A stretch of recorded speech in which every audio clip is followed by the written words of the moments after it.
Real લાઈફમાં જેને experience છે, જેની ફિકર ગુરુ હરિપ્રસાદ સ્વામીજીએ throughout life right from his birth રાખી છે, અને અત્યારે ગુરુ હરિપ્રબોધ સ્વામીજી બી જેમની ફિકર નિરંતર રાખી રહ્યા છે, જેને એવો અનુભવ છે, એવા પૂજ્ય ડૉક્ટર સુહૃદભાઈ પધાર્યા છે. આપણે એમને પ્રાર્થના કરીએ કે એમના ગુરુહરિ સ્વામીજી સાથેના, ગુરુહરિ પ્રબોધ સ્વામીજી સાથેના જે બી દિવ્ય અનુભવો છે એ આપણી સાથે શેર કરવા માટે પધારે. Doctor Suhrud from America.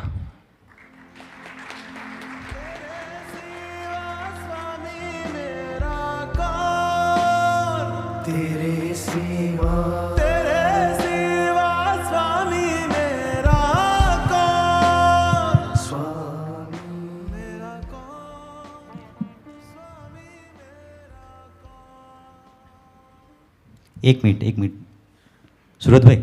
હા, ઇથે. હા, આ તો કેવું કે એટલે હું એટલા માટે વચ્ચે ઇન્ટરપ્ટ કરું છું કે એમને બી એવું લાગે છે કે આ યુએસની શિબિર ચાલી રહી છે, કેમ કે બધા ચેર્સ પર બેઠા છે ને, એટલા માટે એમને ફિલિંગ એવી આવે. એટલે તમને ક્યારેય પણ એવું નહીં લાગે કે આ યુએસની શિબિર નથી કે યુએસની સભા નથી. એકવાર જોરદાર તાળીઓ.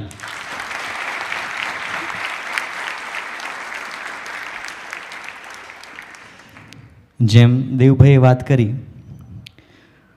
અમે સુરતભાઈ સાથે બેઠા હતા, એમની લાઈફની જર્ની અમે સાંભળતા હતા.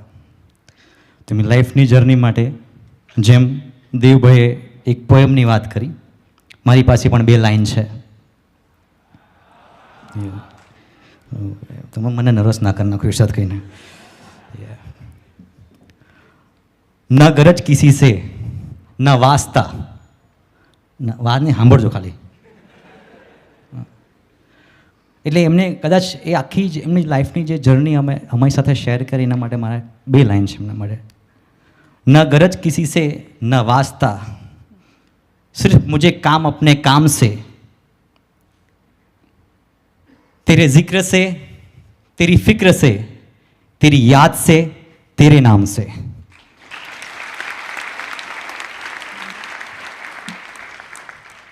એમને વાસ્તો ખાલી એટલી જ વસ્તુનો છે, જે છેલ્લી લાઈન છે તેરી ફિક્ર છે. એમની ફિકર એટલી જ છે કે મારા સ્વામીજી સાથેનો સંબંધ વધ્યા કરે. હું ક્યારેય કોઈ એવું લાઈફમાં એવું તો નથી કરતો ને કે સ્વામીજી સાથેનો સંબંધ તૂટી જાય, કે એમને ઓશેડા કરું છું. એમની ફિક્ર એની છે. જિક્ર શું છે? તો એવરી ટાઈમ એવરી મોમેન્ટ, આપણે ઘણી બધી વખત આપણે એમને સાંભળ્યા છે, તો એવરી ટાઈમ એમના મોઢે, એમના પ્રસંગોની અંદર સ્વામીજીનો જિક્ર હોય છે. એમની લાઈફમાં એવું છે કે મારા લાઈફની અંદર ખાલી એક જ વ્યક્તિનો જિક્ર હોવો જોઈએ, એક જ વ્યક્તિ છે, એમનું અસ્તિત્વ હોવું જોઈએ, પ્રેઝન્સ હોવું જોઈએ છે. એ હરિપ્રસાદ સ્વામીજીને એ છે ગુરુ હરિપ્રબોધ સ્વામીજી. તેરી યાદ છે. એવરી મોમેન્ટમાં જ્યારે એ પ્રસંગો કહેતા હતા, ત્યારે મને એવું લાગ્યું કે એવરી મોમેન્ટમાં એ સ્વામીજીને જીવી રહ્યા છે, એ પ્રભુ સ્વામીજીને જીવી રહ્યા છે. અને તેરે નામ છે, એમને એક જ વસ્તુ છે કે કેમ કરીને જે ગુરુહરિ છે, કેમ કે આપણી પાછળ, આપણે બધાની પાછળ એક જ વ્યક્તિનું નામ લાગે છે, એ પ્રભુ સ્વામીજી મહારાજ. આપણને જે કંઈ પણ ઓળખાણ છે એ ગુરુહરિને કારણે છે. તો એ ક્યારેય નામ ઓછું ના થાય, એવરી મોમેન્ટમાં નામ વધ્યા કરે, એના માટેનો એમનો પ્રયત્ન છે. એવું એમનું જીવન છે. એકવાર જોરદાર તાળીઓ ડૉક્ટર સુરતભાઈ માટે.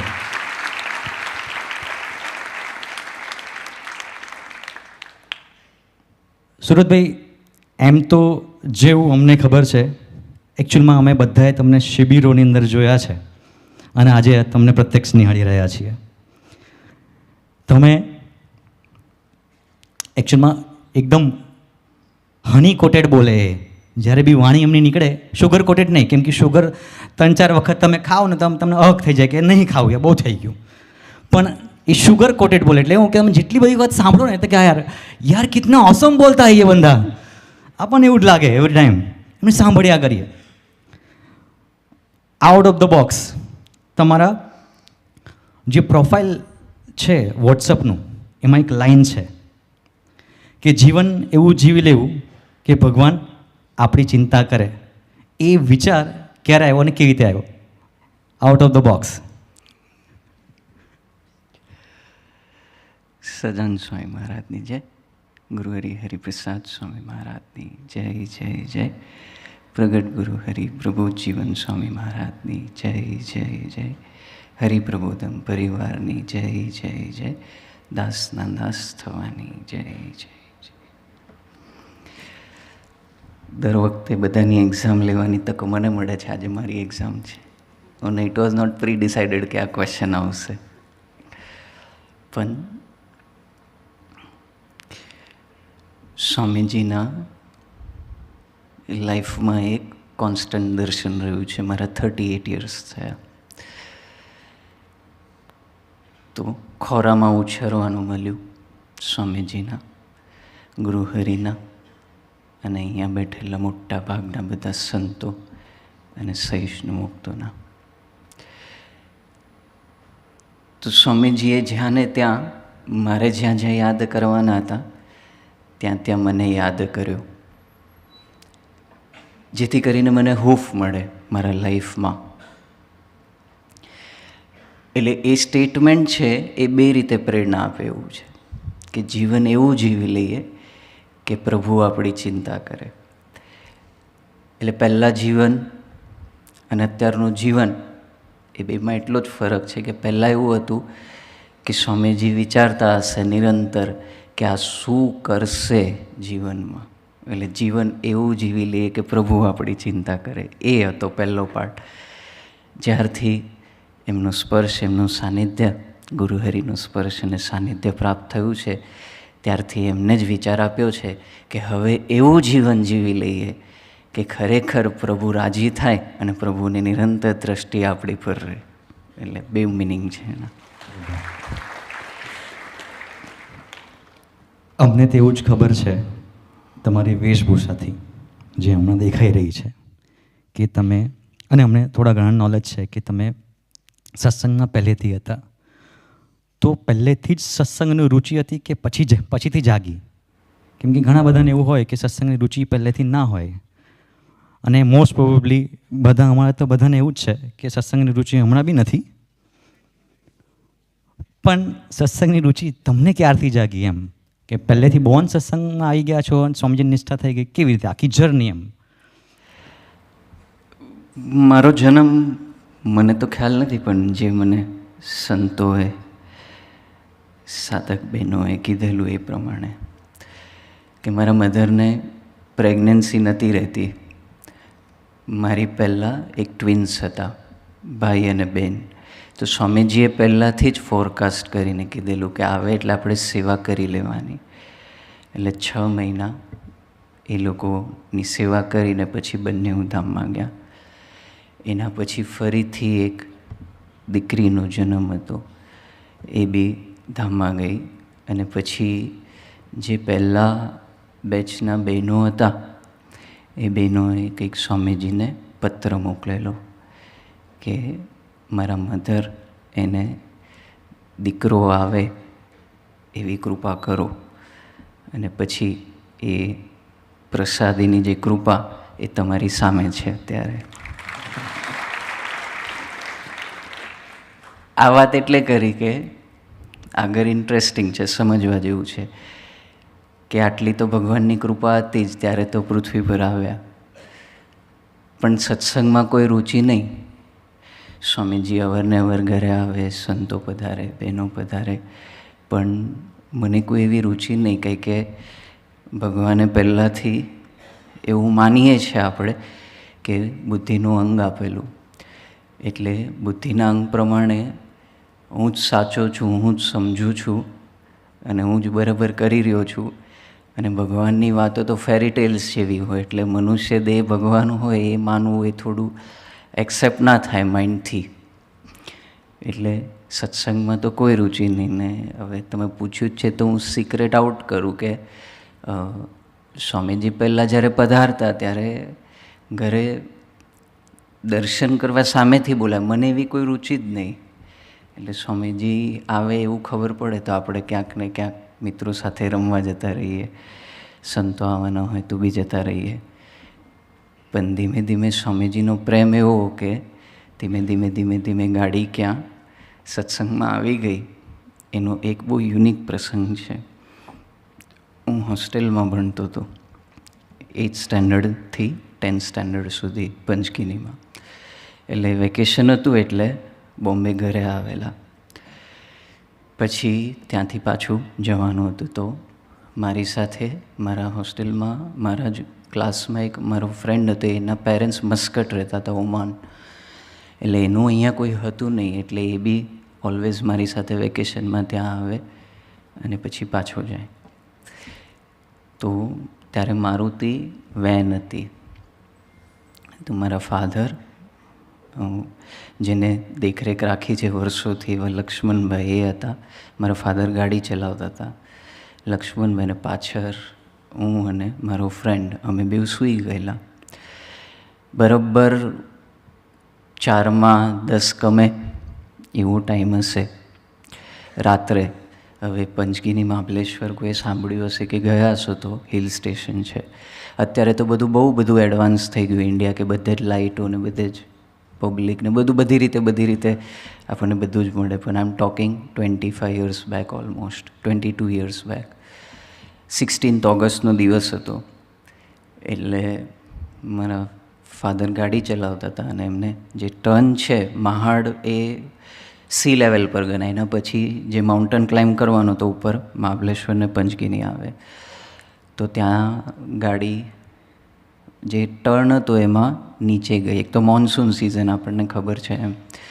એટલે એ ગાડી નીચે પડી. હવે આ જે આગળ પેલા ભાઈએ કીધું ને એ રીતે, કે આ કોઈ ફેરી ટેલ નથી, આ એક્સપિરિયન્સ કરેલી વાત છે. ગાડી નીચે જવાની હતી એને પહેલાં સ્વામીજી આવ્યા. સ્વામીજીએ મને ઉંચકી લીધો અને બહાર ઊભો કરી દીધો. આઈ એક્સપિરિયન્સ દેટ. પછી હું જોઉં છું ઊભા કે ગાડી નીચે જાય છે. એટલે ગાડી નીચે ગઈ એટલે 10 ફૂટ, 20 ફૂટ, 40 ફૂટ નહીં, લગભગ 300 ફૂટ જેવી ગાડી ગબડી ગોલ નીચે. આઈ એમ સીઈંગ દેટ.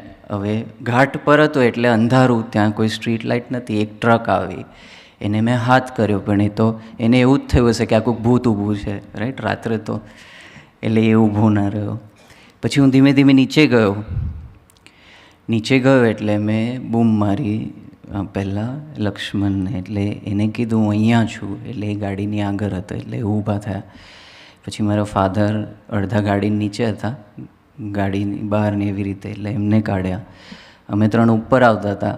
એટલામાં મને યાદ આવ્યું મારો ફ્રેન્ડ. એટલે પછી પાછા નીચે ગયા તો એ શાંતિથી સૂતો હતો જ પાછળ. પછી અમે એને લઈને, હવે ઉપર તો કશું હતું નહીં, આપણે રોડ હતો એટલે નીચે જ જવું પડે. એટલે અમે હજી ચાલીને નીચે ગયા. જેમ નીચે ગયા એટલે એક ગામ હતું. એ ગામમાં એક ઘરમાં જઈને મેં જ ખટખટાવ્યું. એટલે એક જણાએ દરવાજો ખોલ્યો. ખોલીને મેં કીધું આવી રીતે અમારો એક્સિડન્ટ થયો છે ને અમે 4 જણ છે. મને કહે હા આવો. એમને બાજુમાં એક નાની રૂમ હતી, એનું બી એક ઝૂંપડી જેવું જ હતું. બાજુમાં એક રૂમ હતી. અશરફ એનું નામ. એટલે બાજુમાં એને રૂમ ખોલી, ત્યાં 4 પથારી તૈયાર જ હતી. એટલે કે તમે સૂઈ જાઓ કે અહીંયા. એટલે પછી સૂઈ ગયા. કે તમે ચિંતા નહીં કરો, સવારે બધું વિચારીશું આપણે. એટલે સૂઈ ગયા. સવાર થઈ. સવારે પછી એને કીધું કે તમે ચિંતા, અમે ક્રેન બોલાવીશું, ગાડી તો આખી સ્ક્રેપ થઈ ગયેલી એટલે કાઢીશું. પણ કે આ પોલીસ કેસ થયો કે ઇન્સ્યોરન્સમાં કરવાનું, તો અહીંયા ઘણા બધા એમને કરતા હશે, એવું હશે ક્લેમ પાકાવવા માટે. એટલે કે પહેલાં ડૉક્ટર પાસે જવું પડે, મેડિકલ કરવું પડે, પોલીસ આવે, બધું થાય પછી જ આગળ તમારાથી ઘરે જવાય. એટલે ત્યાં ગામમાં જ જે ડૉક્ટર હતા ત્યાં ગયા. એટલે પછી એ ડૉક્ટરે કીધું કે આમાં કોણ હતા, કે એટલે કે આ 4 હતા. તો કે ના, આ 4 તો હોય જ ના શકે, કે જે રીતે ગાડી છે એ રીતે આ 4 ના હોય. કે પછી એ ડૉક્ટરને કન્વિન્સ કરે કે આ 4 જ છે. એમાં મારા ફ્રેન્ડને ને મને નહોતું વાગ્યું, પણ લક્ષ્મણને અને મારા ફાધરને સ્ક્રેચીસ હતા થોડાક. એટલે પછી એ કેસ થયો. પેલા ભાઈ છેક મૂકવા આવ્યા અમને. એ આખા દિવસમાં પછી ખબર પડી કે એ જે ભાઈ હતા એ તો ત્યાંના ડોન હતા, એ જે ગામ છે એના. અને બોમ્બેમાં ભેંડી બજાર છે, એમાં એમની બહુ મોટી દુકાન છે. એટલે એ ત્યાં ઘર સુધી છેક મૂકવા આવ્યા હતા. પછી સ્વામીજીને આ વાત ગઈ. એટલે સ્વામીજીએ બે વાત કરી. એક મને ગુરુહરિએ જ વંચાવી હતી હમણાં અમેરિકાની ધરતી પર, એટલે વોઝ વેરી હેપી કે મને જાણવા મળ્યું. અને એક જે મને કીધેલું એ કે સ્વામીજીને મેસેજ આપે કે આવી રીતે એક્સિડન્ટ થયો છે ને તમે એને ઉચકીને મૂકી દીધો હતો. ત્યારે સ્વામીજીએ વાત કરી હતી કે એ બહુ બુદ્ધિશાળી છે પણ બહુ નેગેટિવ બુદ્ધિ છે એની કે, અને નેગેટિવ બુદ્ધિ છે એ એને પોતાને બી બંધનરૂપ થાત. કહેતા કે મને મોટા પુરુષથી, સ્વામીજીથી અને ગુરુહરિથી દૂર લઈ જાત એવી નેગેટિવ બુદ્ધિ હતી. એટલે ભગવાને કે આવો એક અનુભવ કરાવ્યો. અને એ અનુભવ પછી હું એવું કહી શકું શરદભાઈ કે that was my turning point. કે દેન આઈ સ્ટાર્ટેડ બિલીવિંગ, બિકોઝ મને અનુભવ કરવા માટે સ્વામીજીએ જો મને અંદર જ રાખીને ગાડી નીચે પાડી હોત તો હજી બી હું એવું માનત કે કદાચ હી કુડ હેવ સેવ્ડ મી. ઉપર મને પહેલાં બહાર કાઢ્યો અને પછી ગાડીને નીચે જવા દીધી. એટલે દેટ વોઝ ધ પોઈન્ટ કે આઈ હેવ ટુ બિલીવ કે આ તો હ્યુમનલી પોસિબલ જ નથી ને.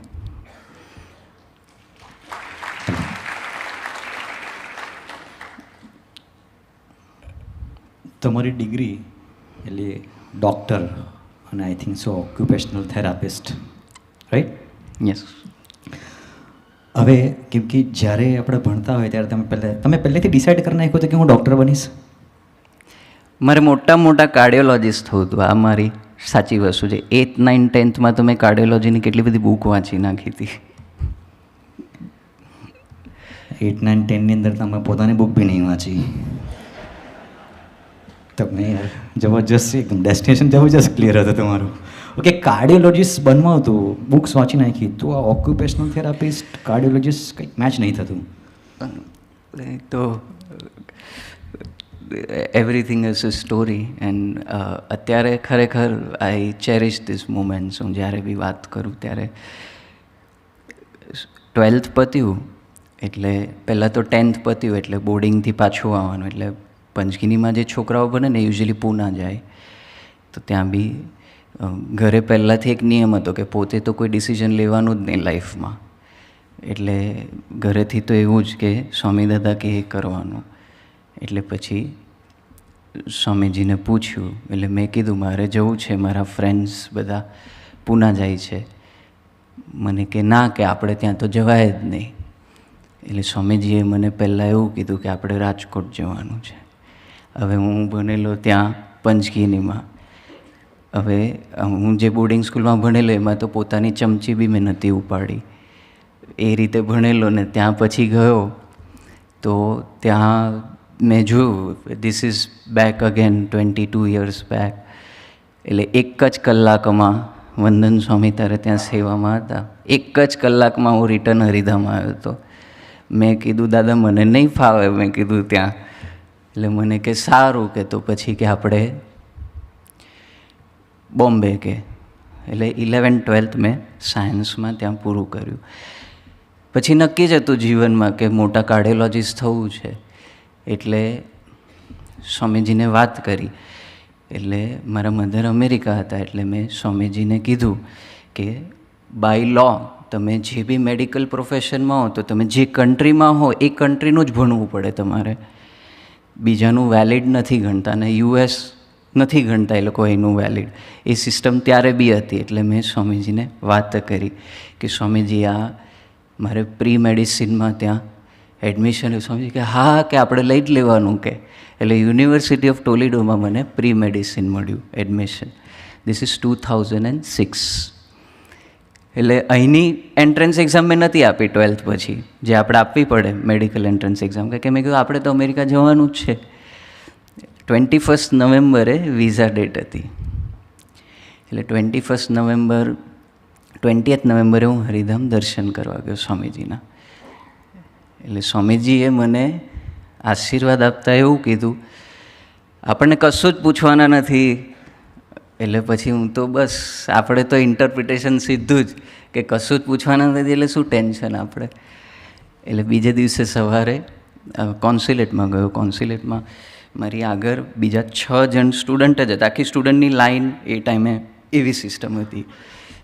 એટલે 4 જણને મળ્યા, મારી આગળવાળાને ના મળ્યા. કે યુ કેન સી વિન્ડોમાંથી એટલે પછી આપણે તો અંદર ગયા, એટલે પેલાએ પાસપોર્ટ ને પેપર તૈયાર જ રાખ્યો. હજી તો હું અંદર સ્ટેપ થયું એ જ સેકન્ડ બરાબર, આઈ સ્ટીલ રિમેમ્બર ધ ટાઈમ 11:45. એટલે 11:12 એક્ઝેક્ટલી બપોર એને મને એક જ સેકન્ડમાં કીધું તું અમેરિકા જવાના લાયક જ નથી, એને પાસપોર્ટ સીધો આપી દીધો મને મારા હાથમાં. એટલે મેં કીધું આ શું થયું? એટલે કોન્સ્યુલેટના પગથિયા આગળથી જ મને યાદ છે મેં પવિત્રભાઈને ફોન કર્યો. મેં કીધું મારે હમણાં સ્વામીજી સાથે વાત કરવી છે. એટલે સ્વામીજીની એક સ્ટાઇલ હતી કે, અને ગુરુહરિની બી એ સ્ટાઇલનું મને દર્શન થાય 2 વર્ષથી, કે જ્યારે આપણે પ્રસંગથી પસાર થતા, આપણા સિચ્યુએશન્સથી, ત્યારે કૃપાનું પાત્ર હોઈએ તો આપણને એવી મોમેન્ટ ના આપે કે આપણે એને એક્સપ્લેનેશન કે જસ્ટિફિકેશન આપી શકીએ. એ ત્યાં જ કટ કરીને કાં તો નીકળી જાય કાં તો ફોન કટ કરી નાખે, એવું થાય. એટલે સ્વામીજીને હજી સ્વામીજી કે હલો, એટલે હજી તો હું કહું દાદા, એની પહેલાં કે હું સાંજે આવું છું એમ કરીને કટ કરી દીધો ફોન.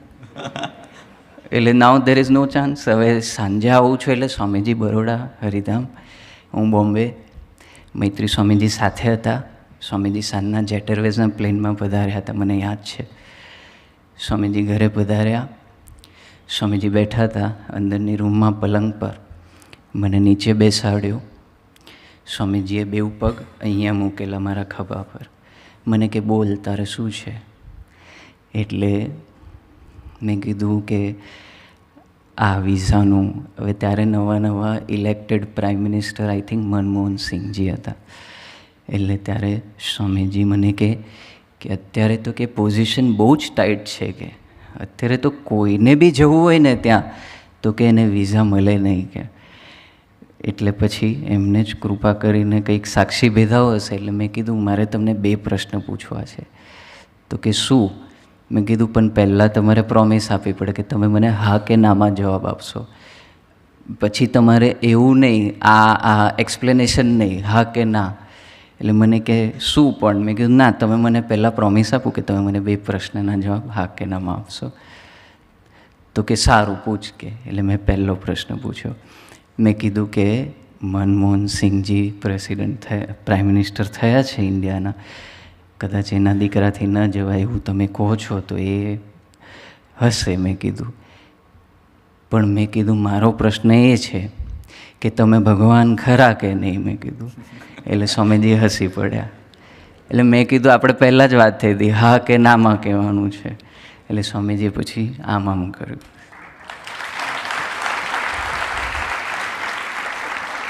પછી સ્વામીજીને મેં બીજો ક્વેશ્ચન પૂછ્યો.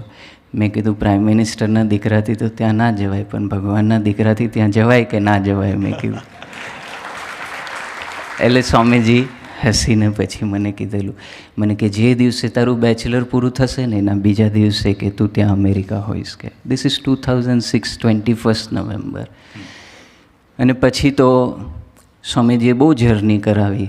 સ્વામીજીએ મને બેંગ્લોર મોકલ્યો બાયોમેડિકલ એન્જિનિયરિંગ માટે. મને કે જોઈ આવો. પછી ત્યાં જે પ્રોફેસરને બધાને મળવાનું કીધેલું, ત્યાં એ લોકો કે આની તો કોઈ વેલ્યુ જ નથી ઇન્ડિયામાં, કે આ શું કરવા તમે કરો છો? એટલે પછી સ્વામીજીને ફરી મળ્યા. સ્વામીજીને કીધું આ વેલ્યુ જ નથી સ્વામીજી. સ્વામીજી કે સારું કે. પછી પવિત્રભાઈ ઊભા હતા અને I still remember Pavitrabhai's reaction. Swamiji જૂ મંદિરે બહાર બેઠા હતા આસન પર, ને સ્વામીજી કે આપણે ઓક્યુપેશનલ થેરેપી કરો, કે એકદમ જ આઉટ ઓફ નો કોન્ટેક્સ. એટલે પવિત્રભાઈ ઓક્યુપેશનલ થેરેપી, અને ત્યારે આવી ગૂગલ સિસ્ટમ ફાસ્ટ નથી કે તમે ગૂગલ કરીને જોઈ લો કે આ શું છે. એટલે કે ઓક્યુપેશનલ થેરેપી આપણે કરવાનું છે. એટલે પછી મેં ત્યારે જ કીધું કે પહેલાંથી જ માઇન્ડમાં કે હા પાડી દેવાની. મારા મધર મને નાનપણથી 2 વસ્તુ શીખવાડી હતી, કે ક્યારે બી સ્વામીજીને પ્રબોધ દાદા આપણને કશું કહે ને તો ના નહીં પાડવાની કે. અને એમાં મને બહુ બેનિફિટ થયો છે અત્યાર સુધી. એટલે પછી તો સ્વામીજીએ કીધું એટલે ઘરે ગયો. આપણે પેલા સાયબર હતા ખબર છે, કમ્પ્યુટર ડેસ્કટોપ, એમાં ગયો. એમાં જોયું કે આ શું છે ઓક્યુપેશનલ થેરેપી. પછી તો ખબર પડી કે અહીંયા મેડિકલમાં જેને ક્યાંય એડમિશન ના મળે ને એ એમાં લે એડમિશન. હવે એન્ટ્રન્સ એક્ઝામ તો આપી નથી, એટલે આખું વરસ પાછું બગડે. વરસ બગડે એટલે કેટલું બધું ટેન્શન થાય રાઈટ. ઇન્ડિયામાં અમેરિકામાં તો વર્ષોના વર્ષો બગડી જાય તો બી વાંધો નહીં, 50 વર્ષે બી લોકો પાછા સ્કૂલમાં જાય. પણ આપણી ઇન્ડિયન મેન્ટાલિટી કેવી હતી ત્યારે કે ભાઈ વરસ ના બગડવું જોઈએ, એટલે પ્રેશર. એટલે અને બીજી બાજુ મારા જે બધા ફ્રેન્ડ્સ હતા એ લોકોએ મેડિકલમાં એડમિશન લઈ લીધા ને બધા પોતપોતાની રીતે બધા એડમિશન થઈ ગયા. એટલે આપણને એવું થાય આ શું કરી શું રહ્યો છું રાઈટ. એટલે પછી તો મેં એડમિશન લીધું. ફર્સ્ટ સેમિસ્ટર ક્લિયર થયું એટલે મારા ડીન જે હતો હોસ્પિટલનો એને જ મને બોલાવ્યું. મને કે are you sure you want to do occupational therapy, કે why don't you go in dentistry or medical. કે મેં કીધું no, I want to continue with this. પછી 1.5 વર્ષ થયું ને એટલે મને તો ખબર જ ના પડે કે આમાં મારે કરવાનું છે શું. હું પાસ થઈશ પછી કરીશ શું, એટલે મને એ વિચાર આવે. એ વિચારમાં એક વખત સ્વામીજી જૂ પધાર્યા હતા. સ્વામીજી બોમ્બે બહુ પધારતા, એક કૃપા હતી. એટલે દર્શન કરવા ગયો ત્યારે સ્વામીજી મને કે શું ચાલે છે. એટલે મેં કીધું ભણવાનું આ ચાલે. આપણને તો સામેથી બોલાવશે. મારા માઇન્ડમાં હવે આની વેલ્યુ નથી અહીંયા, કે આ કોણ સામેથી બોલાવશે આપણને. બધું ચાલ્યા કરે મગજમાં. સ્વામીજી કે ચિંતા નહીં કરવાની. પછી 3rd યર પત્યું, 2009નો સમયને બધું પત્યું. 3rd year પત્યું. અમારા કોલેજમાં નોટિસ બોર્ડ પર એક પેપર મારેલું કે RCM કરીને ન્યુયોર્કની કંપની છે, આજે બી છે હેલ્થકેર કંપની. એ કંપની એ ટાઈમમાં આવી જે બધી ડેવલપિંગ કન્ટ્રીઝ હોય ત્યાંથી આવા હેલ્થકેર પ્રોફેશનલ્સ હોય એ લોકોને લઈ જાય અને એ લોકોનું ગ્રીન કાર્ડ ને બધું જ 3 વર્ષમાં કરી નાખે. તમને અહીંથી લઈ જાય, પગાર આપે, ગ્રીન કાર્ડ કરે, બધું જ તમારું. એટલે અમે તો ખાલી કોલેજથી બધા ફ્રેન્ડ્સ હતા, તમે કીધું આપણે બી જઈએ જોઈએ શું છે આ. એટલે પછી ત્યાં ગયો એટલે જોયું. પછી એ લોકોએ કીધું કે હવે અમે ઇન્ટરવ્યૂઝ લઈશું ને અમને જો યોગ્ય લાગશે તો તમને અત્યારે ઓફર લેટર અમે આપીએ. એટલે મેં કીધું આપણે ટ્રાય તો કરો. એમ કરીને મેં કર્યું. હજી ઓફર લેટર સાચવી રાખ્યો છે. તો ત્યારે એ ઓફર લેટર એને મને આપ્યો. મને કે તમારું 2010 જાન્યુઆરીમાં પતે પછી કે અમે તમને લઈ જઈશું અને પછી 3 વર્ષમાં તમને ગ્રીન કાર્ડ આપી દઈશું. અને કંપનીનો કોન્ટ્રાક્ટ એવો કે 6 વર્ષ એ લોકો સાથે કામ કરવું પડે આપણે. એટલે પેલું મને કે પણ તમારે અત્યારે સાઇન કરવી પડે આની પર. એટલે સાઇન મેં કીધું તરત પેલું યાદ આવ્યું, સ્વામીજીએ કીધેલું ને આપણને તો સામેથી બોલાવશે. એટલે મેં કીધું સાઇન ના કરું. મેં કીધું તો કે સાઇન ના કરો તો કે અત્યારે આ કોન્ટ્રાક્ટ ના બી મળે પછી. એટલે મેં કીધું એનો વાંધો નહીં, પણ મેં કીધું હું સાઇન ના કરું. એટલે પછી મને કે સારું કે તમે 1 વીકમાં નક્કી કરીને કહેજો અમને. એટલે એ કોન્ટ્રાક્ટ લઈને હું સ્વામીજી પાસે ગયો. પછી તો આપણે બી હેપી થઈએ કે ચાલો આપણી વેલ્યુ ક્યાંક તો છે અહીંયા. એટલે આપણે ગયા સ્વામીજી પાસે. સ્વામીજી કે સરસ કોન્ટ્રાક્ટ છે. સ્વામીજી કે આપણે કંઈ સહી નથી કરવી. એટલે પછી એ તો રસ્તો બંધ થઈ ગયો. પછી તો મારા મધરે જે ફાઇલ મૂકી હતી 2005માં, એ ફાઇલ બરાબર 25th જૂન 2010 ઘરે કોઈને કંઈ ખબર જ નથી. ઘરે બોમ્બે લેટર આવ્યો કે તમારું ઇમિગ્રેશન ઇન્ટરવ્યૂ છે 10th ઓગસ્ટે અને મારી ફાઇનલ એક્ઝામ હતી 9th ઓગસ્ટે 2010 મારા બેચલરની. એટલે સ્વામીજી અમેરિકા જ હતા. દર્શન કર્યા સ્વામીજીના ફોન પર.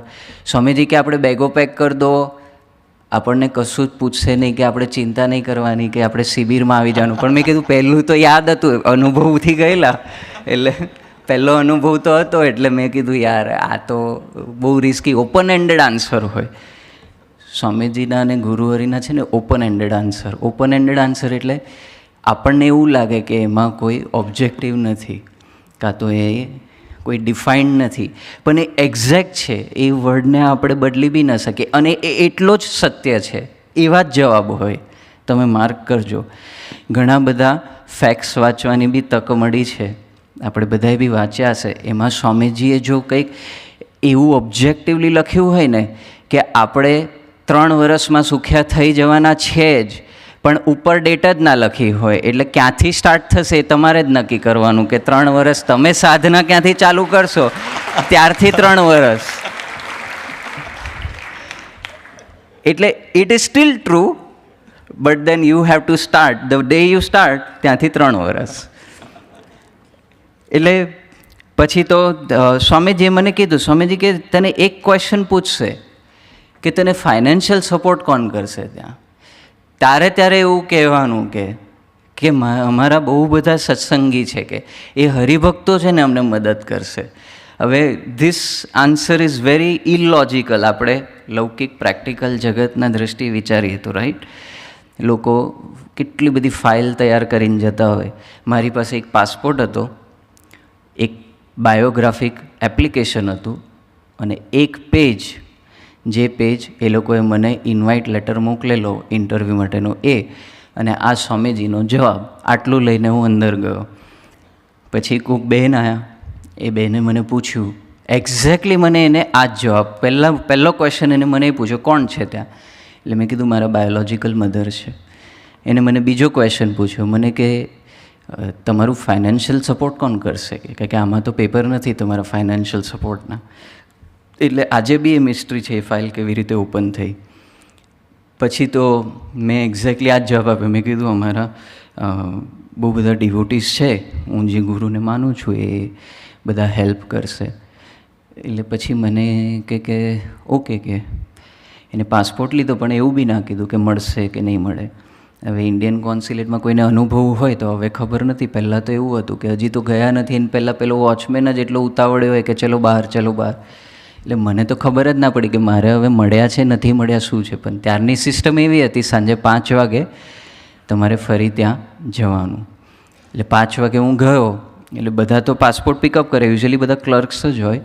તો પેલી બેઠી હતી જે ઓફિસરે મારું ઇન્ટરવ્યૂ લીધેલું, એ મને કે I was waiting for you, કે I thought about it whole afternoon, કે I am not convinced but કે I don't know I should be giving you, કે અને એને જ મારી સામે જ સ્ટીકર માર્યું મારા પાસપોર્ટ પર અને મને પાસપોર્ટ આપ્યો. અને રાત્રે હું પ્લેનમાં બેઠો, બીજે દિવસે સવારે ત્યાં ન્યૂજર્સી પહોંચ્યો ને 12, 13, 14 શિબિર હતી. અને એ શિબિરમાં પહેલે દિવસે નામ અનાઉન્સ થયું કે ઓબ્વિયસલી ઇન્ડિયાથી ગયા હોય એટલે હાર ચડાવવાને દર્શન કરવા માટે સનાતન સ્વામીજી બાજુમાં હતા સ્વામીજીની. સ્વામીજી મને કે તું આવી ગયો, અને પછી મને ભેટ્યા અને સ્વામીજીએ મને કાનમાં કીધું, I completely forgot about it. Swamiji કે મેં તને નહોતું કીધું કે જે દિવસે તારી એક્ઝામ પૂરી થશે બીજે દિવસે ગ્રીન કાર્ડ જોડે ઉતાર દઈશ કે. એ 2006. અને પછી સ્વામીજીએ મને આધ્યાત્મિક રહસ્ય આપેલું કે આગળ જતાં બાપાની ખૂબ સેવા કરવાની છે, એટલે મારે તારામાં જે આધ્યાત્મિકતાનું સિંચન કરવું હતું એની માટે ભારતની ધરતી પર તને રાખ્યો ને બેચલર પૂરું કરાવ્યું હતું. કે તો આઈ એમ ઇન સત્સંગ બિકોઝ જો હું કાર્ડિયોલોજિસ્ટ થયો હોત તો કદાચ ના હોત, પણ ઓક્યુપેશનલ થેરેપિસ્ટ થયો તો આઈ એમ હિયર, અને પ્લસ સ્વામીજીની સેવા બી મળી મને. તમે કીધું એ પ્રમાણે કે તમે ઓક્યુપેશનલ થેરાપિસ્ટ ઇન્ડિયામાં થયા, જ્યાં સુધી અમને બધાને ખબર છે, તમે આગળ બી બોલ્યા કે યુએસની સિસ્ટમ એવી છે કે ઓક્યુપેશનલ થેરાપિસ્ટ જો અહીંયા થયા હોય તો ત્યાં બી કદાચ ભણવું પડે. તો તમે ત્યાં ભણ્યા હતા કે પછી ત્યાં આશીર્વાદથી જ બધું આગળ ચાલી ગયું ગાડું? આપણા સ્વામીજીના લાઈફમાં બી અને ગુરુવરીના લાઈફમાં બી એક વસ્તુનું નિરંતર દર્શન છે કે બંને they are the most hard working people I have ever seen in my life. સ્વામીજીના જીવનનું દર્શન અને ગુરુવરીના જીવનનું દર્શન, they are very dedicated, very sincere જે કાંઈ કરે એમાં. પણ સમહાઉ એઝ અ ભગત ખબર નહીં એવી પહેલાંથી જ માઇન્ડસેટ મારું જ હોય છે કે બધું આશીર્વાદમાં જ જો પતી જતું હોય તો કેટલું સારું થાય, એવી એક ફિલિંગ હોય બધાને. પણ that is never the case. આપણે વિચારવું જોઈએ કે એ પોતે જ જો આટલું બધું સિન્સિયરલી હાર્ડવર્ક ને ડેડિકેશનથી કરતા હોય તો આપણે તો શું કેટલું કરવું પડે. એમના આશીર્વાદ ચોક્કસ છે. એટલે ત્યાં અપ્લાય કર્યું, ત્યાં નેશનલ લાઇસન્સિંગ બોર્ડ માટે અપ્લાય કરવું પડે. એટલે એ લોકોએ 15 જ દિવસમાં લેટર આપી દીધું કે તમે ઇન્ડિયાથી ભણીને આવ્યા છો એટલે વેલિડ જ નથી. એટલે મેં કીધું આનો ઉપાય શું, તો કે તમારે ફરીથી બધું કરવું પડે. એટલે એના અસિસ્ટન્ટનું બી લાઇસન્સ હોય. એટલે મેં કીધું ચાલો આપણે અસિસ્ટન્ટના લાઇસન્સમાં નાખીએ. અસિસ્ટન્ટના લાઇસન્સ માટે અપ્લાય કર્યું તો એ લોકોએ કીધું યુ આર ઓવર ક્વોલિફાઈડ, કે એ ના ચાલે, કે એટલે હવે બંને બાજુથી આપણે અટકી ગયા, પેલામાં બી નહીં ને આમાં બી નહીં. એટલે સ્વામીજી પાસે ત્યાં ગયો. સ્વામીજી કે શું થયું? મેં કીધું સ્વામીજી આ લોકો તો એવું કહે છે ફરી ભણવાનું. તો કે કેટલા વર્ષ થાય? મેં કીધું 5 વર્ષ તો થઈ જાય, એડમિશન લો, બેચલર માસ્ટર ત્યાં ભેગું હોય એનું. મને કે Swamiji within a fraction of a second જે દેશમાં આવ્યા હોય તો એ દેશનું તો ભણવું જ પડે ને આપણે અહીંયા સેટ થવાનું તો. એટલે મને થાય કે હું તમને આજ તો કહેતો હતો 2006માં, પણ સ્વામીજી કેવા છે કે પ્રીતિ એમને કરી એટલે ટકી રહ્યા. પછી તો ફરી એડમિશન લીધું ને 2015માં પૂરું કર્યું. તમે જે જોબ હવે ભણી લીધું, કેમ કે યુએસની અંદર સેટલ થવું એ થોડું ડિફિકલ્ટ વસ્તુ છે, ભલે ગમે એટલું ભણ્યા હોય, કેમ કે અહીંયા તકલીફ પડી જાય છે તો ત્યાં તો તકલીફ પડતી જ હશે, એવું આપણે માની લઈએ. તો ત્યાં તમે કદાચ માસ્ટર્સ બી કર્યું, રાઈટ? તો ભણ્યા પછી જોબની જર્ની કેવી, ઇઝી ગોઈંગ હતું કે એમાં બી કોઈ એક સ્ટોરી છે? કેમ કે તમારી દરેક વાતમાં એક સ્ટોરી છે, હર લિફાફે મેં સે કુછ નિકલતા હૈ, એવું છે. જો 38 યર્સ એટલું તો મને ગયું, there nothing free, you have to pay the price for everything. એટલે ભણી લીધું, પછી લાઇસન્સ એક્ઝામ આવે. Licence exam, national licence exam આપવી પડે.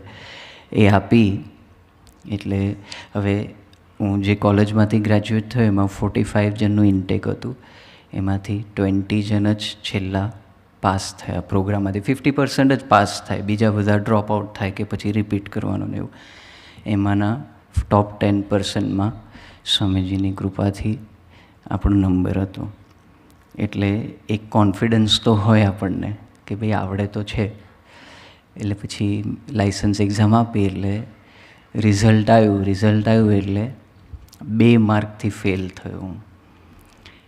એટલે ત્યારે તો સત્સંગનો ઘણો ખરો પાયો નખાઈ ગયો હતો. એટલે એવો વિચાર ના આવે કેમ આવું થયું. મેં કીધું હશે આપણામાં કંઈક આધ્યાત્મિક ખામી હશે જે ભગવાન આપણને કરાવવા માગતા હશે. ભક્તિ સ્વામીજી સાથે ખુલ્લા દિલની વાત ત્યારે કરી હતી, એ અમેરિકા પધારતા, એટલે મને પૂછ્યું શું થયું. એટલે મેં કીધું 2 માર્કથી. તો કે સ્વામીજીના આશીર્વાદ લઈ લઈએ. મેં કીધું ના, મેં કીધું આપણે તો મેં કીધું અટેમ્પ્ટ કરીને રાખીએ બીજો. મેં તો કે ક્યારે અપાય? મેં કીધું મહિના પછી જ આપી દેવાય. એટલે મહિના પછી ફરી એક્ઝામ આપી એટલે 1 માર્કથી ગયો હું. એટલે પછી મને ડાઉટ ગયો, હવે આ 2 વાર હું ફેલ થયો નેશનલ લાઇસન્સ એક્ઝામમાં. એટલે મારા ક્લાસમાં જે 20 જણ હતા ને 19 જણ પાસ થઈ ગયા. જે છેલ્લો રેન્ક આવતો તો એ બી પાસ થઈ ગયો, અને એ બધા બી જોબમાં સેટ થઈ ગયા. એટલે વિચાર ચાલુ થયો, બહુ બુદ્ધિ હોય ને ત્યારે ભગવાન હવે બીજો કોઈ ઓપ્શન નથી દાસતોમાં લઈ જવા માટે. બધે જ આમ પછાડીને લઈ જાય.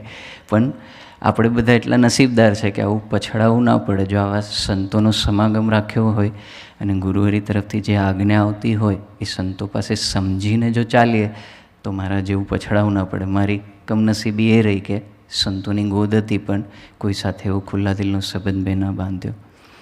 પછી મને ભક્તિ સ્વામીજીએ કીધું કે 1 માર્ક માટે ગયો તો આપણે સ્વામીજીને પ્રાર્થના કરીએ.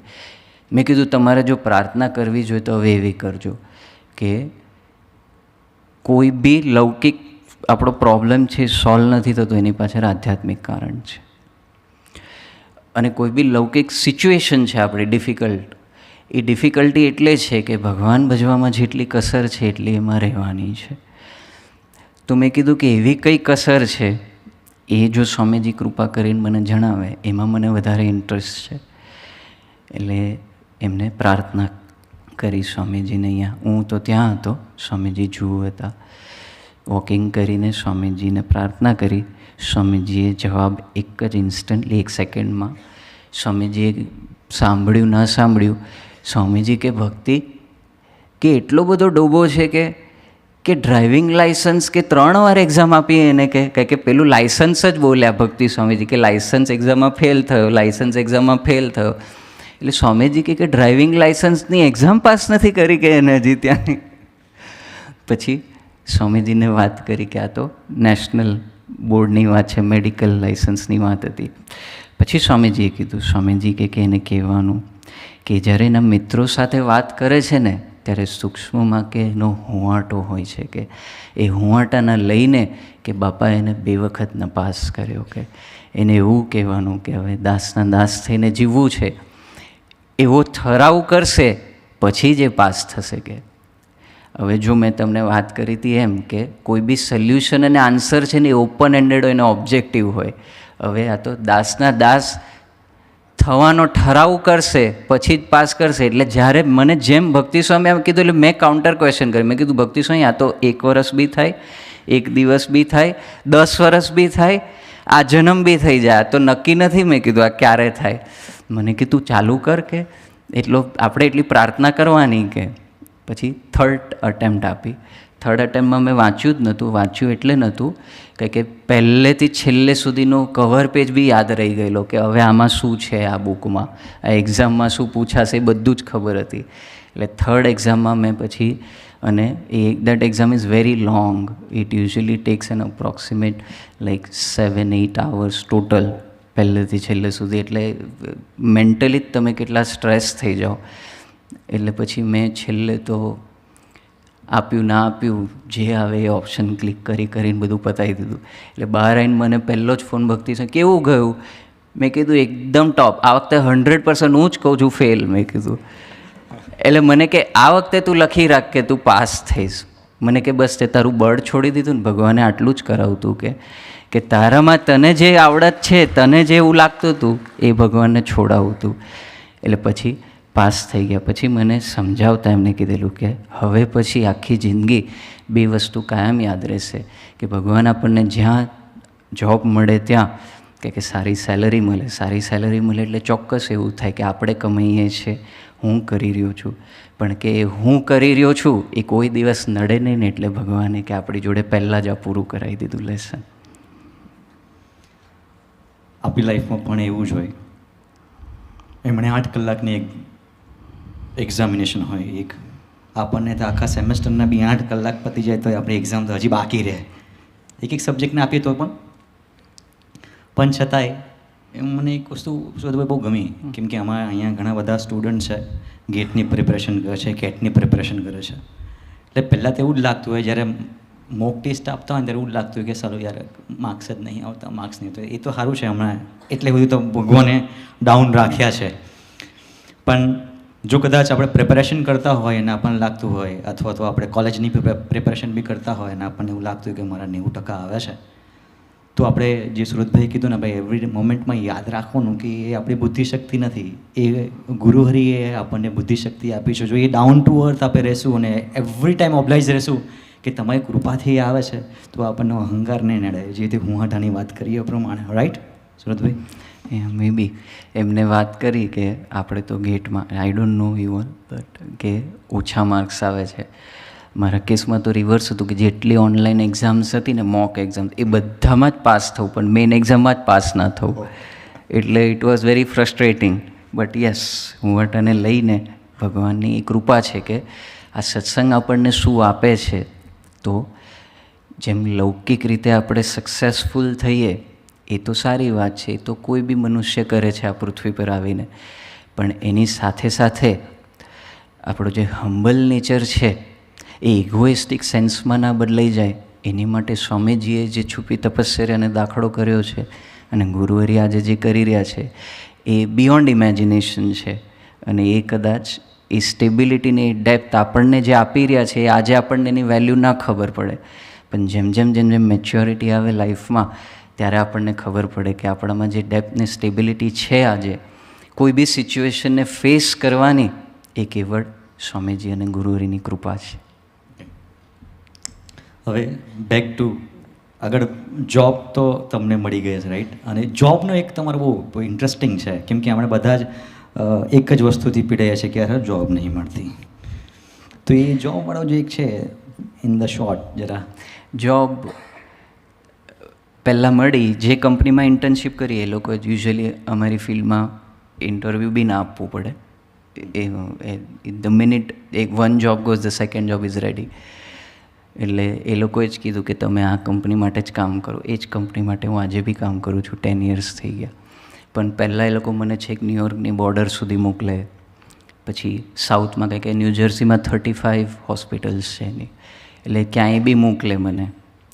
એટલે પછી રોજે સવારે જવાનું, કલાક સવા કલાક, સાંજે આવવાનું, એટલે આઈ એમ એક્ઝોસ્ટેડ. એટલે જતા ને આવતા બંને ટાઈમ ફાયરિંગ તો સ્વામીજી પર જ ચાલુ હોય, જતા ને આવતા, કે યાર તમારે મને આવી રીતે જ કરવું હોત તો પછી હું બોમ્બેમાં જ સારો હતો, ત્યાં હું જતો હતો જ ને બધે આવી રીતે બસમાં ને ટ્રેનમાં ને બધે દૂર દૂર, આટલું બધું. પછી એકવાર સહિષ્ણુ ભાઈઓ સાથે, પ્રિયવ્રતભાઈને બધા હતા, મને યાદ છે, અમે મિહિરભાઈ સોલંકી છે એમની એક પાર્ટી હતી, એની માટે જમવા જતા હતા. તો આપણા પારસીપેની આગળ જે આપણું મંદિર છે ત્યાંથી પસાર થતા હતા. જે સાધકો આપ્યા છે એ સંતો સાધકોની ગોદ છે, એ બી કેટલી પાવરફુલ છે એની વાત છે. એટલે ત્યાંથી જતા હતા. એટલે રાઈટ સાઈડ પર અત્યારે હું જે જોબ કરું છું ને એ હોસ્પિટલ હતી. એટલે મેં ખાલી ગાડીમાં પસાર થતા થતાં એવું કીધું, આ બધા હતા, મેં કીધું અહીંયા મળી જાય એવું તમે બધા કરો, તમે બધા સાધકો છો, મેં કીધું. ત્યારે આપણે સહિષ્ણુ નહોતા, એટલે મારું પહેલાંથી એવો નેચર કે સાધુ સંતો પાસે આપણે માગ જ કરવું જોઈએ ને, કે આપણે બીજું તો શું કરી શકવાના હતા. એટલે મેં કીધું તમે બધા પ્રાર્થના કરો કે અહીંયા મળી જાય. પછી રિજનલ ડિરેક્ટર જે છે કંપનીની, એને મને કીધું કે એ જ પારસીપેનીની જે અત્યારે હું જોબ કરું છું ત્યાં અસિસ્ટન્ટ ડિરેક્ટરની પોઝિશન ઓપન છે, 250 બેડની છે. એટલે મને કે તારે જવું છે? મેં કીધું 100%, કેમ નહીં, 5 જ મિનિટ થાય. પછી મેં કીધું પણ મારો એક્સપિરિયન્સ તો 3 જ મહિનાનો છે, એમાં 5 વર્ષનો તો મિનિમમ એક્સપિરિયન્સ જોઈએ. મને કે અમને બી ખબર છે, અમે લોકોએ વાત કરી કે બધા ટીમ મેમ્બર્સે બોર્ડ કોર્પોરેટના, કે આમાં તો કે 5 વર્ષનો એક્સપિરિયન્સ ને બધું જોઈએ, પણ કે તારી જે ડેપ્થ અને સ્ટેબિલિટી છે ને કોઈ બી સિચ્યુએશનને હેન્ડલ કરવાની, એને લઈને અમે કે તારા કેરેક્ટરને લઈને તને અમે આપીએ છીએ, તારા એક્સપિરિયન્સને લઈને કે અમે તને નથી આપતા. એટલે પછી એને મને પૂછેલું કે આ ક્યાંથી આવ્યું, એટલે મેં એને કીધું હતું, મેં કીધું મારા ગુરુજી છે ને હરિપ્રસાદ સ્વામીજી મહારાજ, મેં કીધું એમાંથી આ બધું મને આવ્યું છે. મેં કીધું એટલે મેં કીધું મારી એક રિક્વેસ્ટ છે. તો કે શું? મેં કીધું કે હું ત્યાં જોબ કરીશ સિન્સિયરલી, હું મારા માટે એક બી દિવસ નહીં લઉં, પણ મેં કીધું કે મારા ગુરુજી જ્યારે આવે અને જ્યારે એ મને સેવામાં બોલાવે ને ત્યારે જેટલા દિવસ બોલાવે ને એટલા દિવસ મેં કીધું નહીં આવું. મેં કીધું એટલું ચાલશે તો આજની તારીખમાં બી કોન્ટ્રાક્ટ પ્રમાણે તો 2 વીકથી વધારે ક્યાંય ન જવાય. પણ સ્વામીજી એવી રીતિનીતિ રાખી હતી અને ગુરુહરે બી એવી રાખી છે કે વર્ષમાં 2 મહિના તો મિનિમમ રજા લેવાય છે. Amazing. Back to India. US બહુ ફરી લીધું, પાછું ઇન્ડિયા આવી જઈએ. આપણે ઓક્યુપેશનલ થેરાપી કરી તો એના પછી પ્રેક્ટિસ કરી હશે. એ પ્રેક્ટિસ દરમિયાન કોઈ સ્વામી સાથેનો કોઈ એકદમ જબરજસ્ત અનુભવ તમને થયો હોય કે યાર તમે અમેઝ થઈ ગયા હોય કે આ દર્શન બહુ અદ્ભુત છે એવું? મેં લાસ્ટ સન્ડે જ અહીંયા કીધેલું, પણ બધા યુવકો નહોતા. જ્યારે અહીંયા ઇન્ટર્નશીપ કરતો હતો બોમ્બેમાં, અંધેરીમાં, ત્યારે સ્વામીજી અમેરિકાથી ફરી પધારતા હતા, દુબઈ રહીને એમિરેટ્સમાં, બોમ્બે. એટલે સ્વામીજી સાથે પેલી પ્રીતિ એવી કે પહેલાં મને જ દર્શન થવા જોઈએ. એટલે ત્યારે ગોરેગાંવ જમીન છે એની પર સ્વાગત સભા રાખી હતી. એરપોર્ટ પર કોઈએ નહોતું જવાનું, એટલે સ્વામીજી એરપોર્ટથી ગોરેગાંવ પધારવાના હતા. એટલે મારી અંધેરી જોબ, એટલે મેં મારી બોસને કીધું તો એને મને એવું કીધું કે ના, તારે તારા પેશન્ટ પૂરા કરીને જવું પડે, ઇન્ટર્નશીપમાં આવી રીતે રજા ના લેવાય. એટલે પછી મારા માઇન્ડમાં એવું કે હવે આજે તો ગયો આપણો ચાન્સ, બધા જ દર્શન કરી લેશે, પછી છેલ્લે આપણે કરવાના, એવી બાળક બુદ્ધિ એક. પછી ધીમે ધીમે અડધો કલાક, પોણો કલાક થયો, એ સામેથી આવી મને કે વાંધો નહીં, કે કેટલા બાકી? મેં કીધું 2-3 પેશન્ટ જ બાકી છે. તો કે હું એડજસ્ટ કરી લઉં, તું જા. એટલે ત્યારે તો સ્વામીજી લેન્ડ થઈ ગયેલા. એટલે હું પેલી રશમાં કે હું જઉં તો પહેલાં મને દર્શન થઈ જાય. એટલે ઓલરેડી એરપોર્ટથી તો આ બાજુ પધારતા હતા, ગોરેગાંવ બાજુ. અરે મારે બી હાઈવેથી જ જવાનું. બરાબર ગોરેગાંવ ઓબેરોય મોલની સામે જે છે ત્યાંથી વેસ્ટમાં જવા માટે. એટલે હું સર્વિસ રોડથી જતો હતો અને સ્વામીજીએ હાઈવેથી આવવાનું હતું ને તે ટ્રાયેંગલ છે, ત્યાં ટ્રાફિક લાઇટ છે જ્યાં બેઉ મર્જ થાય, એટલે હું રિક્ષામાં બેઠો બેઠો લેફ્ટ સાઈડ પર જોતો હતો અને એકદમ જ રાઈટ સાઈડ પર જ્યાં જોયું ત્યાં સ્વામીજી હતા ગાડીમાં અને કાચ ખુલ્લો હતો નીચે. એટલે પહેલાં તો મને એક ઇલ્યુઝન જ લાગ્યું કે આખો દિવસ પહેલાં વિચારમાં હતા ને, એટલે મેં કીધું આઈ એમ જસ્ટ વિઝનિંગ કે ભાઈ બાજુમાં હું છે. પછી સ્વામીજીએ કીધું ક્યાં, એમની સ્ટાઇલમાં. એટલે મેં કીધું જોબ ગયો હતો. તો કે બેસી જા કે ગાડીમાં. પાછળ ઓલરેડી 3 સેવકો હતા, એટલે મેં કીધું આવું જ છું સાથે. પછી મેં રિક્ષાવાળાને કીધું, મેં કીધું આ ગાડી તારે છોડવાની નહીં. મર્સિડીઝ ગાડીમાં સ્વામીજી પધારેલા. મેં કીધું તારે આ ગાડી નહીં છોડવાની. એટલે સેકન્ડ સિગ્નલ આવ્યું, એટલે રિક્ષાવાળાએ બી બાજુમાં ઊભી કરી દીધી. સ્વામીજીએ ફરી કાચ ખોલ્યો. સ્વામીજી કે ક્યાં જાઉં છો? મેં કીધું સભામાં જાઉં છું. આવી જા કે બેસી જા કે ગાડીમાં પાછળ. એટલે લાસ્ટ સન્ડે નહોતું કીધું, પણ આજે યુવકો છે એટલે યુવકોની સભામાં કહેવાય. પણ ગુરુવરીન સંતો છે એમને બાદ કરતાં ખાલી યુવકોને જ કહું છું કે આપણું સિક્રેટ કે ભગવાનથી આપણને બીક ના લાગે યુઝ્યુઅલી. એટલે પેલો પ્રસંગ તો વિચારેલો અને સાંભળેલો ને વાંચેલો બી ખરો કે સ્વામીજી તો બાપાના ચરનાવીનમાં બેસી જતા, પણ જે આજુબાજુના મેમ્બર્સ હોય ને 4 મેમ્બર, એની બહુ બીક લાગતી હોય કે યાર આ લોકો તો આપણને ફફડાઈ નાખશે, ખબર ના પડે કે 3 જણ ઓલરેડી છે, તું પાછો આવે છે ચોથો. એટલે પેલો પ્રસંગ તો વાંચેલો કે યાર જવા મળે તો સારું, તો આપણને બી એક એવો અનુભવ થાય, right. Always we want to live moments what Prabhudas Bhai lived with Yogi Baba, right? That is always one of my most memorable, what you call, desire always, કે જેવું પ્રભુદાસભાઈ જીવી ગયા બાપા સાથે એઝ અ યુથ, એવું આપણે અત્યારે ગુરુહરિ સાથે જીવવું છે. એટલે અને એવી સેમ ઓપોર્ચ્યુનિટી છે આપણને. ઓ યસ, સેમ ઓપોર્ચ્યુનિટી છે. એટલે સ્વામીજી કે આવી જા. ના ના, હું પાછળ આવું છું. એટલે મનમાં તો હતું જ કે એ એક્ઝેક્ટલી એ જ બોલતા હતા, આપણા મનમાં જે ચાલતું એ જ હતું. પછી 3rd ટ્રાફિક લાઇટ આગળ આવ્યા. એ સ્વામીજી કે આવી જા કે પાછળ. મેં કીધું આવું જ છું. પછી તો ગોરેગાંવ મંદિર સુધી સ્વામીજી પધાર્યા. સ્વામીજીએ સંકલ્પ તો પૂરો કર્યો, પહેલાં દર્શન મને જ થયા, પણ સાથે સાથે એક બહુ મોટી સૂઝ આપી. મારા લાઈફ ટાઈમની આ મોમેન્ટ છે સ્વામીજી સાથેની. અને એ મોમેન્ટ એ થઈ કે જે રિક્ષાવાળો હતો એ તો મુસ્લિમ હતો. એને મને એવું કીધું કે હું 25 વર્ષથી રિક્ષા ચલાવું છું કે, અને કે મેં કેટલા મોટા મોટા કે ફિલ્મ સ્ટારને જોયા આવી મોટી મોટી ગાડીઓમાં જતા, પોલિટિશિયનોને જોયા, સાધુ સંતોને જોયા, કે પણ કે તારા જેવી 2 પૈસાની રિક્ષામાં ફરનારી વ્યક્તિ માટે મર્સિડીઝમાંથી 3 વાર કાચ ખોલીને કીધું કે ઉધર આ જાઓ કે वो खुदा ही हो सकता है.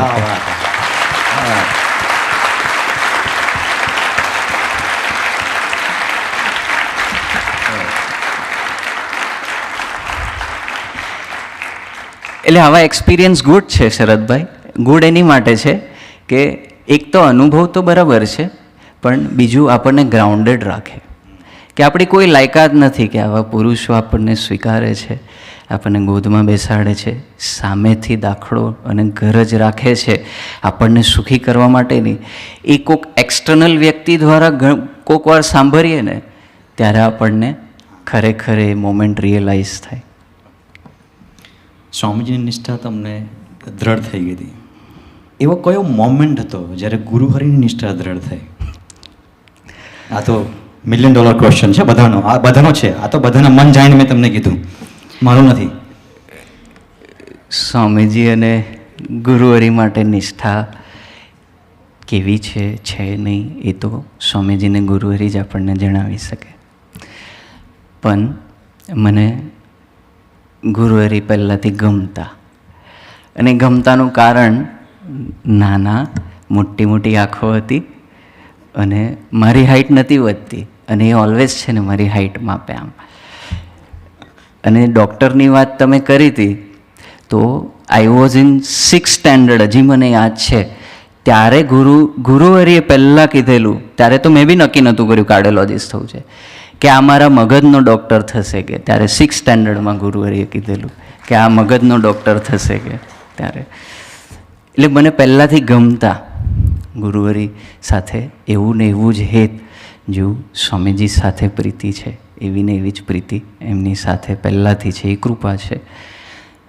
પછી 2014માં ઘણા બધા આપણો સમાજ બહુ વધી ગયેલો સ્વામીજી સાથે. એટલો પહેલાં જેટલો ટાઈમ સ્પેન્ડ કરાતો હતો એટલો ટાઈમ સ્પેન્ડ બે રીતે નહોતો થતો. એક હું અમેરિકા હતો એટલે એક એ કન્સ્ટ્રેન્ટ હતો, અને બીજું કે ઓલરેડી સમાજ એટલો મોટો હતો ને સ્વામીજીની એજની દ્રષ્ટિએ બી ઓફટન એવો ચાન્સ ના મળે. એટલે મનમાં બહુ મૂંઝવણ થાય કે યાર હવે આ જર્નીમાં મને તો બહુ એકલું લાગે છે. એટલે સ્વામીજીને મેં એક વખત પ્રશ્ન પૂછેલો કે સ્વામીજી મને બહુ બીક લાગે છે કે આટલું મોટું થઈ ગયું, હવે તમે તો બહુ મોટા થઈ જશો, પછી મારું કોણ, મારો હાથ કોણ પકડશે? એટલે ત્યારે સ્વામીજી કંઈ બોલ્યા નહીં, કે ઘણા બધા સંતો હતા, પ્લેટિનમ તુલાથી સ્વામીજી પધાર્યા હતા. એ જ રાત્રે સ્વામીજીએ મને દર્શન આપ્યા હતા સ્વપ્નમાં. અને પછી સ્વામીજી સાથે ગુરુહરિ પ્રબોધ સ્વામીજી હતા, અને સ્વામીજીએ મારો હાથ પ્રબોધ સ્વામીજીના હાથમાં આપ્યો હતો.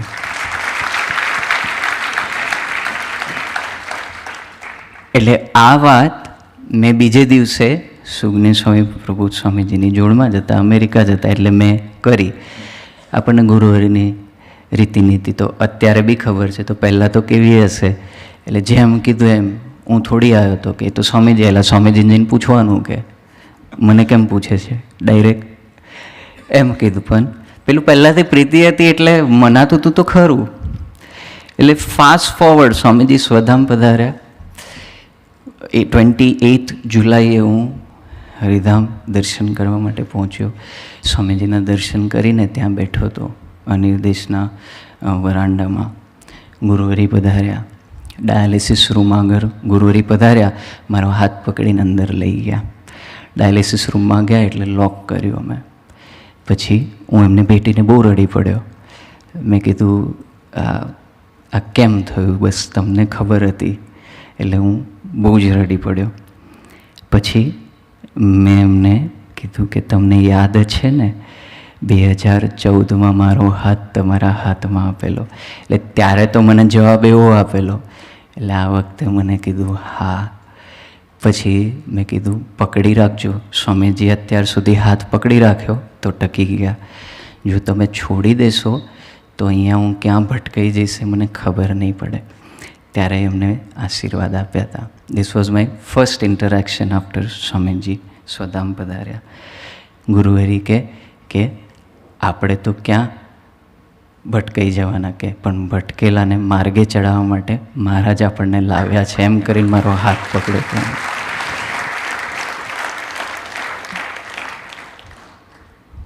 લાસ્ટ તમે સ્વામીજીની સેવામાં હતા લાસ્ટ મોમેન્ટ સુધી, એવી એક યુવકોના માટેની મોમેન્ટ જે આપણે યુવકોને સ્વામીજીએ, કેમ કે સ્વામીજીનું આખું લાઈફ યુવકો માટે સમર્પિત હતું, તો એવી લાસ્ટ મોમેન્ટ એવી હોય છે યુવકોને કંઈક મેસેજ આપતું હોય, અથવા યુવકો માટે કંઈક મેસેજ સ્વામીજીએ કીધો હોય એવું? આજે બી ઘણી બધી વખત મને રાત્રે આ સ્વામીજીના શબ્દો છે એ કાનમાં પડઘા વાગે અને આઈ સમટાઈમ્સ ગેટ અપ. સ્વામીજી એક વખત બપોરે મે 2021ની વાત છે, આરામમાંથી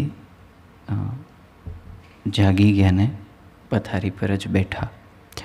ત્યારે સ્વામીજી ડાબુ પડખા પર સૂતા, અને ત્યાં બેસવાની સેવા બપોરે સેવકની હતી કે સ્વામીજીને કાંઈ બી જોવે તો સ્વામીજી ખાલી આમ હાથ કરે. એટલે હું સ્વામીજીને જોયા કરું. એટલે મને પહેલાંથી એવું અંગ, એટલે મને ખાલી આમ જોયા કરવાનું બહુ ગમે. અને આજની તારીખમાં બી આ તો સિક્રેટ છે, પણ હું કહી દઉં, યુવકો છે એટલે એમની જોડે સિક્રેટ ના રખાય, કે ગુરુહરિ બી જ્યારે પોળવા જાય ત્યારે હું એ જ ત્યાં બેસીને એ સ્મૃતિ મને બહુ તાજી થાય કે આમ ખાલી બેસીને જોયા કરું. મને બીજું કશું એવું નહીં કે આપણે કંઈક પૂછી લઈએ, કરી લઈએ. એટલે સ્વામીજી એકદમ બેઠા થયા. પછી સ્વામીજી કે હું બુદ્ધિશાળી વર્ગ જે યુવકો છે એને હું સમય ના આપી શક્યો. ત્યાંથી એમને વાત ચાલુ કરી. એટલે સ્વામીજી એકદમ ફોર્સ પકડ્યો કે એ લોકો માટે મેં કાંઈ કર્યું નથી. એટલે પછી મેં કીધું આપણા સમાજ માટે સ્વામીજી આપે યુવકો માટે કેટલું બધું કર્યું છે કે જે યુવકોને કોઈ દિશ નથી ભણવાની એ યુવકોને ભણવાની દિશ આપી, એને હૂંફ આપી, એને ધીમે ધીમે ધીમે દાખલો કરીને બેચલરથી માસ્ટર અને માસ્ટરથી આજે તો PhD કરતાં કેટલા બધા દીકરાઓ છે આપણા આખા સત્સંગ સમાજમાં. તો આટલા બધા દીકરાઓને આપે આટલું સરસ અભ્યાસ કરાવ્યો. એથી આગળ સ્કૂલમાં કોઈ દિવસ PhD થયેલા, ડૉક્ટરેટ થયેલા કોઈ દિવસ સ્કૂલમાં ભણાવતા નહોતા પહેલાં. EVMમાં સ્વામીજી લાવ્યા. That was I think a very ground breaking thing. હવે બધે જોવા મળે છે એ સિસ્ટમ, પણ સ્વામીજી કેટલા વિઝનરી, કેટલા આગળથી આ કરેલું સ્વામીજીએ. એટલે એ બધું સ્વામીજીને ગણાવ્યું. ન્યૂ જર્સીમાં સ્વામીજી કેટલા બધા PhD થયેલા દીકરાઓ છે. એટલે સ્વામીજી કે હા કે પણ કે હું બુદ્ધિશાળી વર્ગ માટે કંઈ કરી ના શક્યો. એટલે પછી સ્વામીજી આપણને કંઈક કહેવા માગે છે ને સમજાવવા માગે છે. પછી સ્વામીજી મને કે પણ કે તમે બધા ફાવી ગયા ને, કે હવે પોઈન્ટ આવ્યો. એટલે પછી મેં કીધું હા અમે બધા તો ફાવી ગયા મેં કીધું. પછી સ્વામીજીએ ફરી આપણને ક્લિક થયું ના થયું એટલે ડબલ ક્લિક કરવા માટે સ્વામીજીએ ફરી વાત કરી. સ્વામીજી કે બુદ્ધિશાળી વર્ગને સમય ના આપી શક્યો હશે કે એ લોકોનું નસીબ, કે પણ કે એને લઈને તમે બધા ફાવી ગયા ને કે. મેં કીધું હા સ્વામીજી અમે બધા ફાવી ગયા. પછી સ્વામીજી તો તરત આટલું બોલીને પાછા પોડી ગયા. સ્વામીજી કે હું થોડી વાર સૂઈ જાઉં. એટલે સ્વામીજી પોડી ગયા. એટલે ત્યારે એમને વિચાર આપ્યો કે જીવનમાં કોઈ ધ્યેય પાકો નહોતો, નાસ્તિકતા તરફની યાત્રા હતી. ભગવાન જેવું તત્વ છે કે નહીં એની જ ખબર નથી. ખબર હતી તો બુદ્ધિ લગાડીને માનવું કે નહીં એ પ્રશ્ન હતા. એવા બધા પ્રશ્નમાંથી ધીમે ધીમે કેટલી બધી ધીરજ રાખી સ્વામીજીએ અને કેટલો બધો પ્રેમ આપ્યો. સાથે સાથે ગુરુહરિનો બી એવો પ્રેમ મળ્યો હતો, એમની સાથે બી એવી પ્રીતિ હતી અને સંતો સાથે બી એવું રહેવાનું મળ્યું. તો એ બધું જ કર્યા પછીનો અંત એ આવ્યો કે જેના જીવનમાં કોઈ હોપ જ નહોતો, જેના જીવનમાં કોઈ ડ્રીમ કે એસ્પિરેશન જ નહોતું, એને ભગવાને અહીંયા સુધી પહોંચાડ્યા. જો બુદ્ધિશાળી યુવકો પાછળ સ્વામીજીએ સમય આપ્યો હોત તો મારા જેવા યુવકોનું શું થાત એ પ્રશ્ન મને હતો. પછી સ્વામીજી આ વાત કરતાં કરતાં સ્વામીજી આમ કરીને મારો હાથ ખેંચ્યો અને સૂતા સૂતા જ મારા કાનમાં કીધું, મને કે we are the most fortunate કે. અને પછી સ્વામીજીએ શબ્દ કીધો કે my time is very precious and limited કે. તો એ વસ્તુ મને આજે બી યાદ રહે છે કે આપણને એવા પુરુષોની ગોદ મળી છે કે એમનો સમય છે એવરી સેકન્ડ અને માઇક્રો સેકન્ડ એ બધું જ નિશ્ચિત છે. પણ પ્રશ્ન આપણે ખાલી એટલો પૂછવાનો છે કે આપણે એમની સેકન્ડ માઇક્રો સેકન્ડ જે કાંઈ દર્શન કરીએ છીએ એમાં એક વિચાર સાથે કરીએ કે આ ભગવાનનું સ્વરૂપ મને મળ્યું છે. ભલે મનાય કે ના મનાય એ આપણો સબ્જેક્ટ નથી, એ સબ્જેક્ટ એમનો છે મનાવવા માટેનો આપણને. પણ એટલું માન્યતા સાથે અહીંયા બેસીશું કે ના ના મને ભગવાનનું સ્વરૂપ મળ્યું છે તો આપણો આનંદ જુદો હશે 100%. અને એની વેલ્યુ રહેશે આપણને કે એની સાથેની એક એક મોમેન્ટ જે સ્પેન્ડ કરીએ છીએ એ કેટલું બધું પ્રેશિયસ અને લિમિટેડ છે. એ બેઉ શબ્દ સ્વામીજીએ જે કીધેલા એ મારા જીવનભરની કદાચ સ્મૃતિ છે. જોરદાર. એટ ધ લાસ્ટ આપણે કંઈ પ્રાર્થના કરીએ અમારા યુવકો વતી ગુરુહરિના ચરણે. ગુરુહરિ તો કેવા છે એની વાત કરીને મારી સેવા પૂરી કરું. આપણા બધા વતી પ્રાર્થના કરું કે આપણા બધા માટે જ એમનો જન્મ છે એવું જ વિચારવાનું. આ પૃથ્વી પર આવ્યા છે દેહ ધરીને એ કેવળ આપણી માટે, મારી માટે જ આવ્યા છે. તો બહુ સિમ્પલ લાગીને આપણને કરે છે. એક તો અહીંયા ગુરુપ્રસાદ સ્વામીજી, આનંદ સાગર સ્વામીજી છે, એમની સાથે દોસ્તી. અને અત્યારે તો આપણે ગોલ્ડન એરા ચાલે છે. ગોલ્ડન એરા એટલે કે બધા જ સંતો અહીંયા છે અત્યારે, એટલે બધા સંતો સાથેની દોસ્તીને સમાગમ. બીજું અઠવાડિક સભા. ગુરુહરિને આ તો મારી મને કીધું એટલે કે ગુરુહરિને કોઈ દિવસ એવી પ્રાર્થના ના કરવી કે મને આવા આશીર્વાદ આપજો. એના આશીર્વાદ છે જ આપણી સાથે. એ સંબંધમાં આવ્યા પછી ભગવાનનો સંબંધ થયો તો ભગવાનના આશીર્વાદ હોય જ આપણી પર, 100% હોય. પણ એવી પ્રાર્થના ચોક્કસ કરવી કે એવી જાગૃતતા આપજો કે તમારા જીવનમાં જે ખટકો છે, જે સેલ્ફ ડિસિપ્લિન છે, right, he is the best student Guruhari. He is super intelligent, right. લૌકિક દ્રષ્ટિએ ગુરુહરિ ઇઝ સુપર ઇન્ટેલિજન્ટ, પણ on the extreme side is a દાસત્વ. જે ઇન્ટેલિજન્ટ વ્યક્તિ હોય ને એ કોઈ દિવસ દાસત્વથી ના બોલી શકે, ચાલી શકે, ફરી શકે, કે એને એના જ્ઞાનનું જ એટલું બધું જાણપણું હોય. પણ ગુરુહરિના જીવનમાં એઝ અ સ્ટુડન્ટ આપણે આ દર્શન કરવાનું કે જીવનની ગમે એટલી ઊંચાઈ પર પહોંચી જઈએ ને, પણ એની જે સિમ્પ્લિસિટી ને હમ્બલનેસ છે ને, એ કોઈ બી વ્યક્તિને ચીરીને એના હૃદયમાં બેસી જાય એવી છે, રાઈટ. એની જે સહજતા છે આપણી માટેની, તો પ્રાર્થના એટલી કરવાની કે તમારા આશીર્વાદ અમારી સાથે સાથે ને સાથે જ છે, પણ અમને એમની જાગૃતતા આપજો કે સ્વામીજીના જીવનમાં અને તમારા જીવનમાં, બંનેના જીવનમાં ડૂબાય એનું કારણ દુનિયાનું કોઈ જ્ઞાન વાંચવાની જરૂર નહીં પડે આપણને. ગમે તે વસ્તુ આપણે કોઈ બી ફિલ્ડમાં હોઈશું, આપણી ફિલ્ડનું વાંચીને બીજું કોઈ બી નોલેજ છે, એ આ બંને પુરુષો એવું જીવન જીવી ગયા છે કે 100% માર્ગદર્શન છે આપણી માટે. તો એ માર્ગદર્શન આપણા માટે આપણે એને ઇમ્પ્લિમેન્ટ કરી શકીએ એની માટેની જાગૃતતા અમે સૌ નિરંતર આપતા રહેજો. આપની સાથેનો નિરંતર એવો સંબંધ વધતો રહે, જેથી કરીને આપે જે કીધું સ્વામીજીએ કે my time is very precious and limited, તો આપની સાથેનો જે સમય છે એ સમય અમારો લૌકિક સ્ટેટસ તો બંધાશે, લૌકિક જગતનું તો બધું જ મળશે, પણ સાથે સાથે જે છેલ્લા જન્મની યાત્રા છે એ યાત્રા બી આપ પૂરી કરાવશો જ, તો એમાં અમે તમને સાથ આપી શકીએ એવા કોઈક બળ બુદ્ધિ અમને શક્તિ આપજો. એ જ પ્રાર્થના સજાન Swami Maharaj. At the last આપણે અક્ષર નમન કરતાં કરતાં પ્રાર્થના કરવી છે. જેમ સુરતભાઈએ પ્રાર્થના આપણને કીધી કે ગુરુહરિનું જે જીવન છે એ આપણા માટે રોલ મોડલ છે. આપણે જેમ ગુરુહરિ ખટકો રાખે છે, એમની સિન્સિયરિટી એ આપણી નજર સમક્ષ છે. આપણે જોઈએ તો છે, પણ આપણે પોતાના લાઈફમાં ઇમ્પ્લિમેન્ટ નથી કરી શકતા. તો આજે ગુરુહરિના ચરણે અક્ષર નમન કરતાં કરતાં પ્રાર્થના કરવી છે. એમણે આપણો હાથ પકડ્યો છે, આપણે નથી પકડ્યો. કદાચ જો આપણે પકડ્યો હોત તો આપણે છોડી દઈએ, પણ એમણે પકડ્યો છે એ ક્યારેય છોડવાના નથી. પણ તમારી લાઈફનું જે દર્શન અમારી નજર સમક્ષ છે એ અમે પોતાનું બનાવી શકીએ એવો કંઈક રૂઢો બુદ્ધિયોગ આજે આપને સૌને પ્રદાન કરે. એના માટે આપણે સૌ અક્ષર નમન કરીશું.